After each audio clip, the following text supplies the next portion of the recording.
Understanding book sales.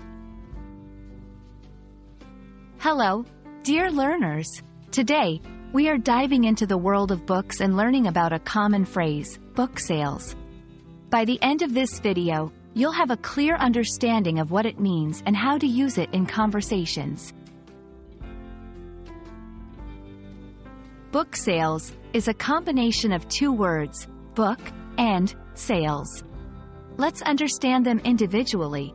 Book, a set of printed pages, typically bound with a cover, which contains information, stories, or other content. Sales, the activity of selling, or the number of goods sold. When combined, the phrase, book sales, refers to the act of selling books or the number of books that have been sold. It's important to understand the context in which book sales can be used. Here are a few examples. 1. Event. There's a book sale at the library next week. Here, it means there's an event where books are being sold, often at discounted prices. 2. Performance indicator. Our publishing house had record book sales last year. In this context, it refers to the number of books that were sold. 3. Discussion about trends.